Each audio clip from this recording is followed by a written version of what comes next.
ونعوذ بالله من شرور أنفسنا ومن سيئات أعمالنا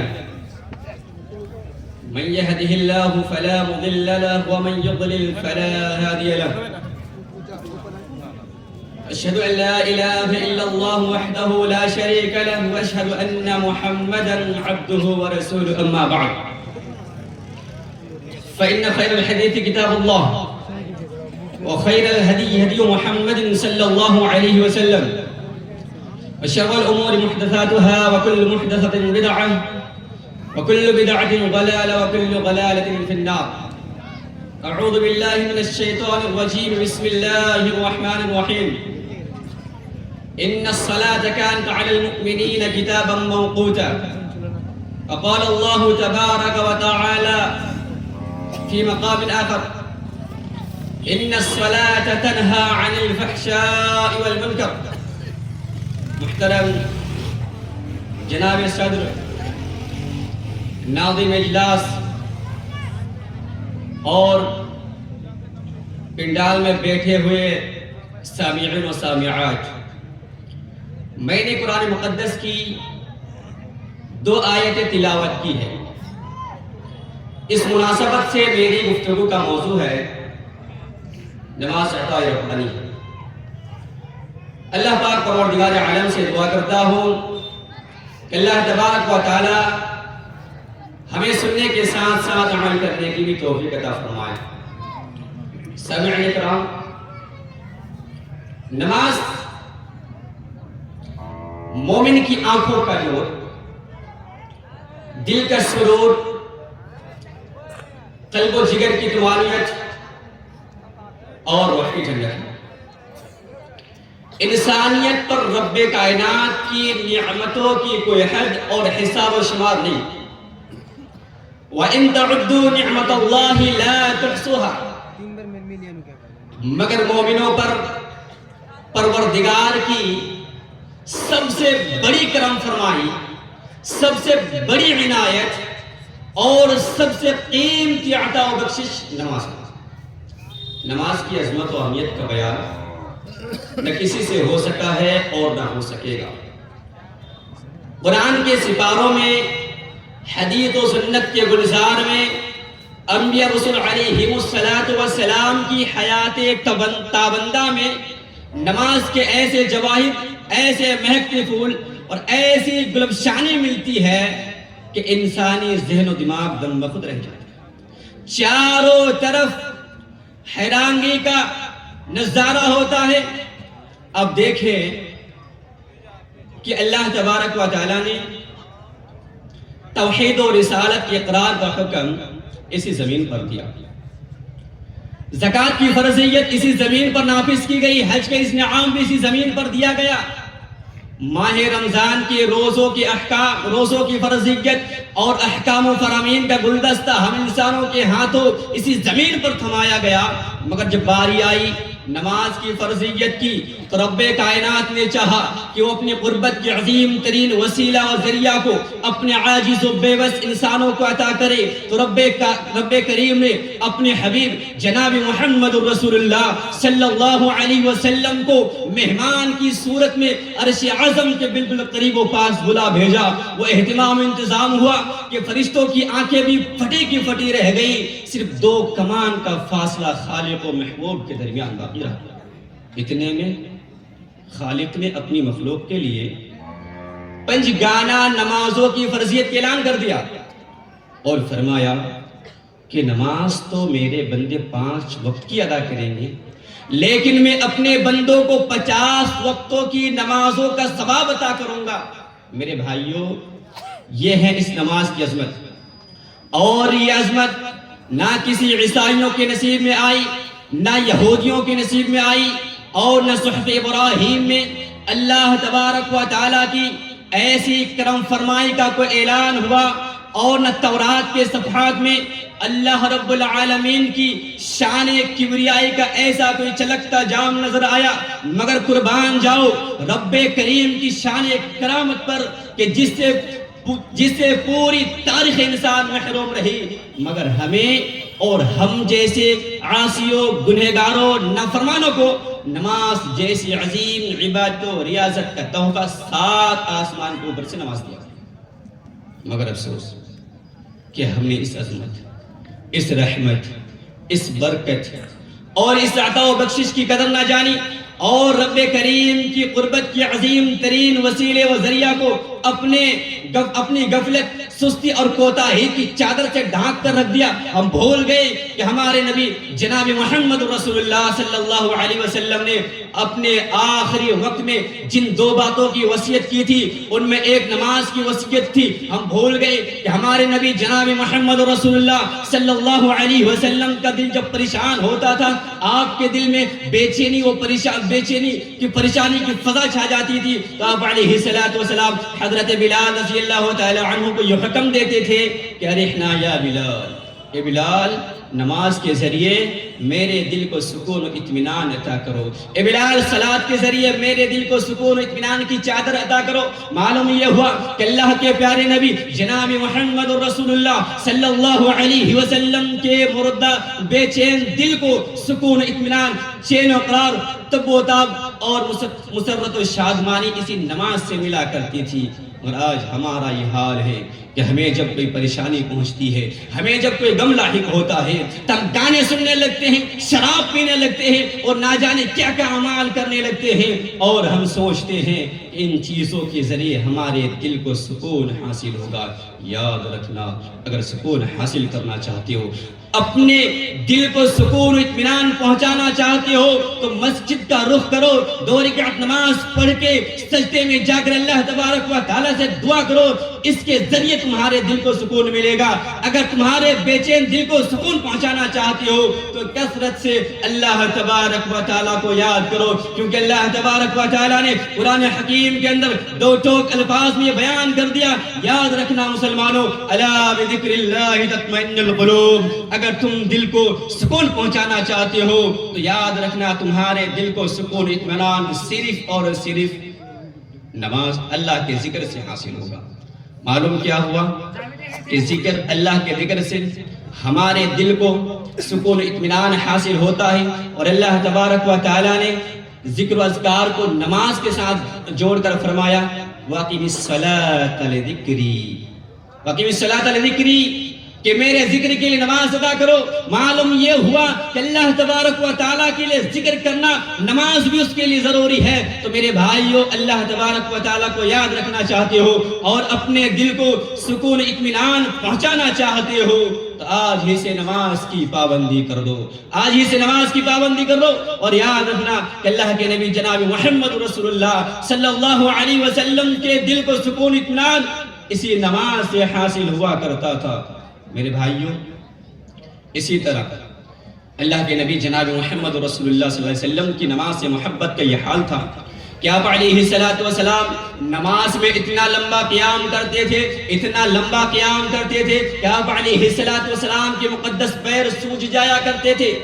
ایک مرتبہ ام عائشہ صدیقہ رضی اللہ تعالی عنہا نے آپ علیہ السلام سے پوچھا، اللہ کے رسول، اللہ تبارک و تعالیٰ نے آپ کے اگلے پچھلے تمام گناہوں کو معاف کر دیا ہے، آپ کے لیے جنت مقدر ہو چکی ہے، جنت آپ کا ٹھکانہ ہے، تو پھر آپ اللہ کی عبادت میں اس قدر مشقت و پریشانی اور تکلیف کیوں اٹھاتے ہیں؟ کہ اللہ کے نبی جناب محمد رسول اللہ صلی اللہ علیہ وسلم نے فرمایا تھا افلا اکون عبدا شکورا، یا عائشہ کیا میں اللہ تبارک و تعالیٰ کا شکر گزار بندہ نہ بن جاؤں؟ مفہوم یہ ہوا کہ جب اللہ تبارک و تعالیٰ نے ہمارے اگلے پچھلے تمام گناہوں کو معاف کر دیا ہے، ہم معصوم عن الخطا ہے، اس کے بدلے میں ہمیں چاہیے کہ ہم بھی اللہ تبارک و تعالیٰ کے لیے زیادہ سے زیادہ نمازوں کا اہتمام کیا کریں۔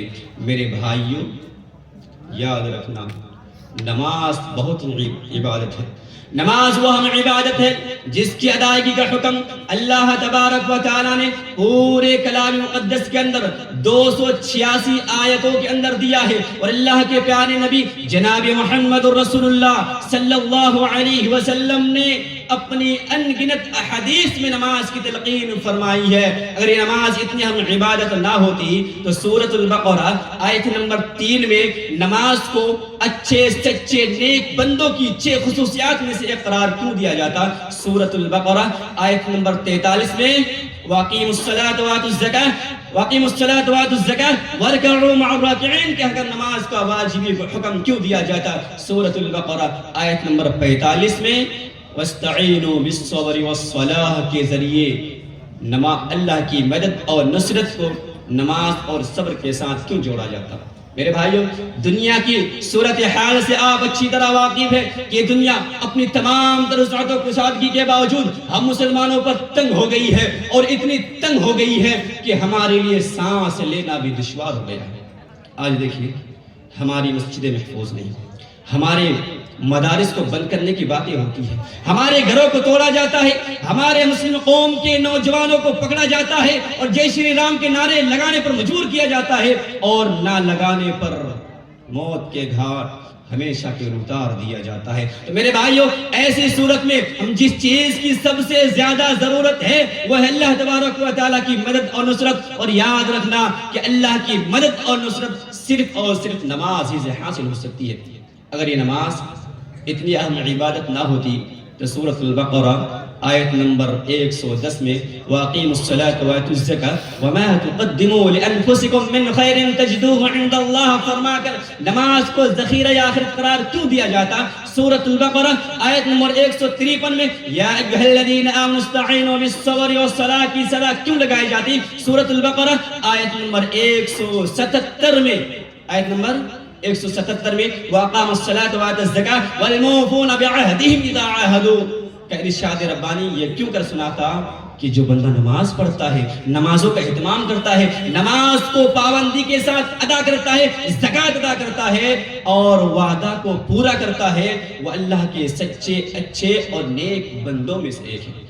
اسی طرح سورۃ البقرہ آیت نمبر 238 میں حافظوا علی الصلوات والصلاۃ الوسطیٰ کے ذریعے نماز کا واجبی حکم، نماز کی نگرانی اور حفاظت کا حکم کیوں دیا جاتا؟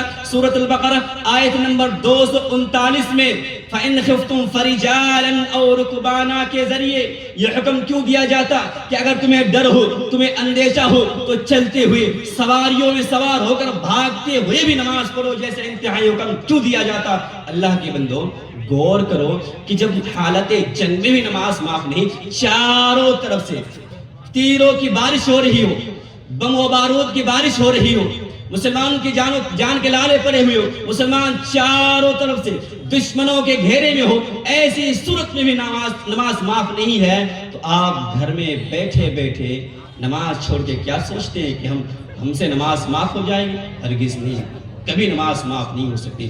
میرے بھائیوں، یہ تھی چند نماز کے تعلق سے چند آیتیں جو میں نے آپ کے سامنے پیش کر دی۔ اب آئیے چند احادیث میں آپ کے سامنے رکھتا ہوں تاکہ آپ کو معلوم ہو جائے کہ نماز کتنی اہم عبادت ہے۔ نماز وہ عبادت ہے میرے بھائیوں، صحیح بخاری حدیث نمبر 660، صحیح مسلم حدیث نمبر 1031 کے تحت قیامت کے دن اللہ تبارک و تعالی اپنے عرش کے سائے تلے 7 قسم کے افراد کو جگہ دے گا۔ ان میں سے ایک شخص وہ ہوگا جس کا دل مسجد سے لگا ہوا ہوتا تھا، وَرَجُلٌ قَلْبُهُ مُعَلَّقٌ فِي الْمَسَاجِدِ، ظہر کی نماز پڑھ کے نکلتا تھا، عصر کی نماز کے انتظار کرتا تھا، عصر کی نماز کے بعد مغرب کا، اور مغرب کی نماز کے بعد عشاء کی اذان کا شدت سے انتظار کیا کرتا تھا۔ گویا کہ ایک نمازی کو سب سے اہم فائدہ یہ حاصل ہوگا کہ اللہ تبارک و تعالی ایسے وقت میں ایک نمازی کو اپنے عرش کے سائے تلے جگہ دے گا جس دن اللہ تبارک و تعالیٰ کے عرش کے سائے کے علاوہ کوئی سایہ نہیں ہوگا۔ صحیح بخاری حدیث نمبر 7534، صحیح مسلم حدیث نمبر 85۔ اللہ کے نبی حضرت عبداللہ بن مسعود رضی اللہ تعالی عنہ اس حدیث کے راوی ہے، وہ بیان کرتے ہیں کہ اللہ کے نبی جناب محمد رسول اللہ صلی اللہ علیہ وسلم سے پوچھا، اللہ کے رسول سب سے بہتر عمل کیا ہے؟ سب سے بہتر عمل کیا ہے؟ اللہ کے پیارے نبی جناب محمد رسول اللہ صلی اللہ علیہ وسلم نے فرمایا الصلاۃ لوقتها، نماز کو وقت پر ادا کرنا، یہ سب سے افضل عمل ہے۔ اسی طرح صحیح مسلم حدیث نمبر 668 کے مطابق نماز کی مثال ایسے ہی ہے جیسے کہ ہم میں سے کسی کے گھر کے سامنے سے کوئی نہر بہتی ہو اور وہ انسان اس نہر میں روزانہ 5 بار نہاتے ہو، تو بتاؤ، آپ ایمانداری کے ساتھ بتاؤ، کیا اس انسان کے بدن میں تھوڑا سا بھی میل کچیل باقی رہے گا؟ یقیناً نہیں رہے گا۔ یہی مثال ہے 5 وقت کی نمازوں کی۔ اگر کوئی انسان 5 وقت کی نمازوں کو پابندی کے ساتھ ادا کر لیتا ہے تو اس کے بھی نامہ اعمال میں کوئی گناہ باقی نہیں رہے گا۔ اسی طرح 5 وقت کی نمازیں، ایک جمعہ سے دوسرا جمعہ تک کی مدت، ایک رمضان سے دوسرے رمضان تک کی عرصہ، نماز ان عرصوں کے درمیان ہونے والے تمام گناہوں کو مٹا دیتی ہے۔ نمازی کے لیے قیامت کے دن مکمل روشنی ہوگی۔ میرے بھائیوں، قیامت کے دن سب سے پہلے نماز کے تعلق سے پوچھا جائے گا۔ اگر انسان کی نماز اچھی ہوگی اس کے سارے اعمال اچھے ہوں گے۔ آپ صدقہ کرتے ہیں کہ نہیں کرتے اس کے بارے میں سب سے پہلے نہیں پوچھا جائے گا۔ آپ سے زکوٰۃ کے بارے میں سب سے پہلے پوچھا نہیں جائے گا۔ آپ نے حج کیا نہیں کیا اس کے بارے میں بعد میں آپ سے پوچھا جائے گا۔ سب سے پہلے آپ سے نماز کے تعلق سے پوچھا جائے گا۔ اور آپ کی نماز درست ہوگی تو آپ کے سارے اعمال درست ہوں گے، اور اگر نماز ہی بیکار نکل گئی تو آپ کے سارے اعمال بھی بیکار ہو جائیں گے۔ اسی لیے میرے بھائیوں، کوشش یہ کرو کہ نماز کو پابندی کے ساتھ سنت رسول کے مطابق پڑھو۔ کیوں؟ اسی لیے کہ اگر آپ سنت رسول کے مطابق نماز نہیں پڑھیں گے تو اللہ رب العالمین کی نگاہ میں وہ نماز قابل قبول نہیں ہے۔ ہمیں اور آپ کو اس بات کا یاد رکھنا چاہیے کہ سورۃ الانفال آیت نمبر 2، 3، 4 کے اندر اللہ تبارک و تعالیٰ نے سچے اچھے مسلمانوں کے اوصاف کو بیان کرتے ہوئے فرمایا، انما المؤمنون الذين اذا ذكر الله وجلت قلوبهم واذا تليت عليهم آیاته زادتهم ایمانا وعلى ربهم يتوکلون۔ اللہ فرماتا ہے کہ سچے مومن کی پہچان یہ ہے کہ جب اس کے سامنے اللہ کا ذکر کیا جاتا ہے، اللہ کو یاد کیا جاتا ہے، وجلت قلوبهم، تو ان کے دل تھر تھر کانپنے لگتے ہیں، اللہ کے ڈر سے ان کے دل لرز جاتے ہیں۔ وَإِذَا تُلِيَتْ عَلَيْهِمْ آيَاتُهُ زَادَتْهُمْ ایمانا، اور جب اہل ایمان کے سامنے قرآن کریم کی تلاوت کی جاتی ہے، قرآنی آیتیں پڑھی جاتی ہے، تو ان کے ایمان میں اضافہ ہوتا ہے، ان کی ایمان بڑھ جاتا ہے۔ وَعَلَىٰ رَبِّهِمْ يَتَوَكَّلُونَ، اور وہ ہر حال میں اللہ تبارک و تعالیٰ پر ہی توکل کرتا ہے۔ میرے بھائیوں، اس آیت کریمہ سے ہمیں معلوم ہوا کہ اہل ایمان کا دل ایسا ہوتا ہے کہ جب اللہ تبارک و تعالیٰ کا ذکر اس کے سامنے کیا جاتا ہے تو تھر تھر کانپنے لگتے ہیں۔ پھر اللہ تبارک و تعالیٰ نے چند مزید اوصاف کو بیان کرتے ہوئے فرمایا، الذین یقیمون الصلاۃ ومما رزقناہم ينفقون، اہل ایمان کی پہچان یہ ہوتی ہے وہ نماز قائم کرتے ہیں، نمازوں سے بھاگتے نہیں ہماری طرح اور آپ کی طرح، بلکہ نماز کی پابندی کرتے ہیں، اور اللہ تبارک و تعالیٰ نے انہیں جو مال و دولت سے نوازا ہے، جن رزقوں سے نوازا ہے، ان میں سے اللہ تبارک و تعالیٰ کے لیے خرچ کرتا ہے۔ پھر اللہ تبارک و تعالیٰ نے ایسے ہی لوگوں کو ایمان کی شہادت دیتے ہوئے فرمایا، اولئک هم المؤمنون حقا، یہی لوگ سچے مسلمان ہیں۔ پھر آگے اللہ تبارک و تعالیٰ نے مزید ان کی حوصلہ افزائی کرتے ہوئے فرمایا، لہم درجات عند ربہم ومغفرۃ رزق کریم، کہ ان کے لیے ان کے رب کے پاس مغفرت ہے، جنت ہے، اونچے درجات ہے اور پاکیزہ رزق ہے۔ میرے بھائیوں، ہمیں بھی چاہیے کہ ہم بھی اللہ تبارک و تعالیٰ کے لیے نمازوں کی پابندی کریں، اور جب قرآن کریم کو سنیں تو ہمارے اندر بھی ایسی صفت پیدا ہونی چاہیے کہ ہمارے دل بھی اللہ تبارک و تعالیٰ کے خوف سے لرز اٹھے۔ آپ کو میں بتاؤں، حضرت ابوبکر صدیق، حضرت عمر فاروق رضی اللہ تعالیٰ عنہ کے سامنے جب کسی نے یہ آیت کریمہ پڑھی، ان عذاب ربک لواقع ما لہ من دافع، یقیناً تیرے رب کا عذاب واقع ہونے والا ہے، اسے کوئی ٹال نہیں سکتا، کوئی ہٹا نہیں سکتا، تو حضرت عمر فاروق رضی اللہ تعالیٰ عنہ بے ہوش ہو کر زمین پر گر پڑے، اور تقریباً 1 ماہ تک مسلسل بیمار رہے۔ اور آپ نے حضرت عثمان غنی رضی اللہ تعالیٰ عنہ کے بارے میں یہ واقعہ بڑا مشہور ہے، آپ نے سنا ہوگا کہ حضرت عثمان رضی اللہ تعالیٰ عنہ کے سامنے جب کسی قبر کا تذکرہ ہوتا تھا تو حضرت عثمان رضی اللہ تعالیٰ عنہ رونے لگتے تھے۔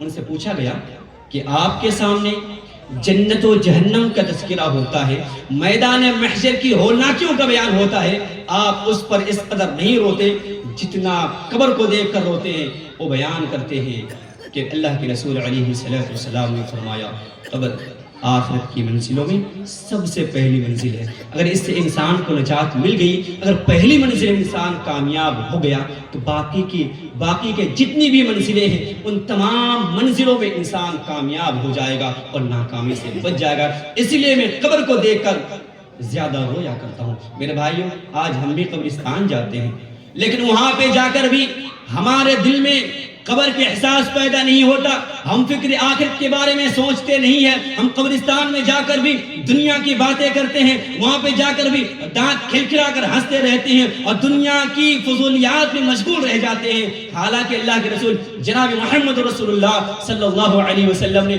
قبرستان جانے کا جو حکم دیا تھا اس کی ایک حکمت یہ بیان کی تھی کہ تم قبرستان اس لیے زیادہ سے زیادہ جایا کرو تاکہ اس سے تمہیں تمہاری موت یاد آئے اور تم فکر آخرت کے لیے سوچو اور نیک اعمال کرو۔ میرے بھائیوں، 2-3 منٹ کے بعد میں اپنی باتیں ختم کر دوں گا۔ جو بے نمازی ہیں انہیں ہمیشہ سورۃ المدثر کی ان 5-6 آیتوں کو یاد رکھ لینا چاہیے۔ اللہ تبارک و تعالی ارشاد فرماتا ہے کہ جب جنتی جہنم میں چلے جائیں گے، جنتی جنت میں چلے جائیں گے، جہنمی جہنم میں چلے جائیں گے، تو ان دونوں کے درمیان آپسی میں جو گفتگو ہوگی، اس گفتگو کو اللہ تبارک و تعالی نے ان آیتوں میں بیان کر دیا اور فرمایا ما سلککم فی سقر۔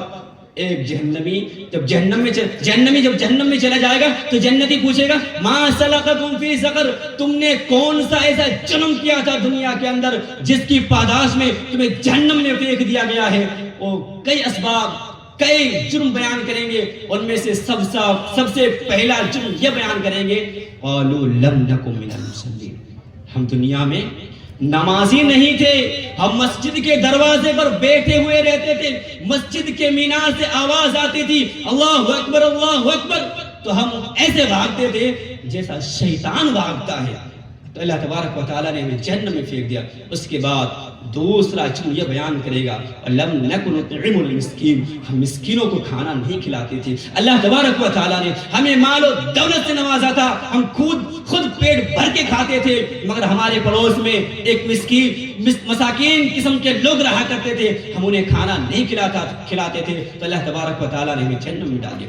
تیسرا جرم یہ بیان کریں گے وَكُنَّا نَخُوضُ مَعَ الْخَائِضِينَ، اور ہم بکواس کرنے والوں کے ساتھ بکواس کیا کرتے تھے۔ قرآن و حدیث کی باتیں ہوتی تھی، ہم میلوں میں ٹہل رہے ہوتے تھے، قرآن و حدیث کی باتیں ہوتی تھی، ہم موبائل دیکھنے میں مشغول رہ جایا کرتے تھے، ہم کتاب و سنت کی باتیں ہوتی تھی اور آپسی گفتگو میں مشغول رہ جایا کرتے تھے۔ میرے بھائیوں، تیسرا جرم یہ بیان کرے گا کہ ہم بکواس کرنے والوں کے ساتھ بکواس کیا کرتے تھے۔ چوتھا جرم یہ بیان کرے گا وَكُنَّا نُكَذِّبُ بِيَوْمِ الدِّينِ، اور ہم آخرت کے دن کو جھٹلایا کرتے تھے۔ آخرت کے دن پر ہمارا ایمان نہیں تھا۔ لوگ کہتے تھے کہ مرنے کے بعد ایک دوسری زندگی آنے والی ہے، آخرت کا مرحلہ آنے والا ہے، اس سے تم سے حساب و کتاب لیا جائے گا، تم نے دنیا میں رہ کر کون سا عمل کیا، کون سا عمل نہیں کیا، اس کے تعلق سے تم سے سوال پوچھا جائے گا کہ تم نے اچھا عمل کر کے دنیا سے گزرا یا برے عمل کر کے دنیا سے گزرا، اس کے تعلق سے تم سے سوال ہوگا۔ ہم اس چیز کو نہیں مانا کرتے تھے، تو اللہ تبارک و تعالیٰ نے ہمیں جہنم میں ڈال دیا۔ اس کے بعد اخیر میں کہے گا حتی اتانا الیقین، یہاں تک کہ موت آ گیا اور ہم اس حالت میں ہو گئے۔ میرے بھائیوں، ان آیتوں کو ہمیشہ سامنے رکھو اور سوچنے کی کوشش کرو کہ ایک بے نمازی کا انجام کتنا بھیانک ہونے والا ہے۔ بس ایک بات، دو چند باتیں بیان کرنے کے بعد میں اپنی باتیں ختم کر دیتا ہوں۔ ایک بات کہ ہم یہ سوچتے ہیں کہ جو نماز سیرے سے پڑھتا ہی نہیں ہے وہی اللہ تبارک و تعالیٰ کی نگاہ میں مجرم ہے۔ یاد رکھنا، وہ تو مجرم ہے ہی، اس سے بڑا مجرم، وہ بھی اس سے چھوٹا مجرم نہیں ہے جو نماز تو پڑھتے ہیں لیکن نمازوں کی پابندی نہیں کرتے ہیں۔ ایسے لوگوں کے تعلق سے اللہ تبارک و تعالیٰ فرماتا ہے فَوَيْلٌ لِّلْمُصَلِّينَ الَّذِينَ هُمْ عَنْ صَلَاتِهِمْ فَوَيْلٌ لِّلْمُصَلِّينَ۔ اس سورہ کے اندر اللہ تبارک و تعالیٰ نے مسلمانوں کو جہنم کی ایک وادی یا ہلاکت کی خبر دی ہے اور فرمایا ان لوگوں کے لیے ہلاکت ہے، بربادی ہے جو نماز تو پڑھتے ہیں لیکن وقت پر پابندی کے ساتھ نہیں ادا کرتے ہیں، نمازوں میں سستی کرتے ہیں، میرے بھائیو یاد رکھ لینا، نماز میں سستی کرنا یہ اہل ایمان اور سچے مسلمان کا شیوا نہیں ہو سکتا، بلکہ جو نماز میں سستی کرتے ہیں یہ منافقوں کی ایک پہچان ہے۔ اللہ تبارک و تعالیٰ قرآن کریم کے اندر ایک مثال یہ بیان کرتے ہوئے فرمایا ہے کہ جو منافقین کی ایک پہچان ہوتی ہے کہ جو نماز میں کھڑے ہوتے ہیں تو سستی کے ساتھ کھڑے ہوتے ہیں اور لوگوں کو دکھانے کے لیے کھڑے ہوتے ہیں۔ میرے بھائیوں اس لیے ہمارے اندر اگر یہ صفت ہے اس صفت کو دور کرنے کی کوشش کرو۔ آخر میں اللہ سبحانہ و تعالیٰ سے میں دعا کرتا ہوں کہ اللہ تبارک و تعالیٰ ہمیں جب تک زندہ رکھے نماز کی پابندی کرنے کی توفیق عطا فرمائے، اور آپ بھی یہاں سے یہ وعدہ کر کے جائیے کہ آج سے پہلے جو نمازیں چھوٹ گئی ہے، آج کے بعد نماز تو چھوڑنا دور کی بات، نماز کو قضا بھی ہونے نہیں دیں گے۔ آخر میں اللہ تبارک و تعالیٰ سے دعا کرتا ہوں کہ اللہ تبارک و تعالیٰ ہم تمام مسلمانوں کو کہنے سننے سے زیادہ عمل کرنے کی توفیق عطا فرمائیں۔ آمین۔ وآخر دعوانا الحمدللہ رب العالمین۔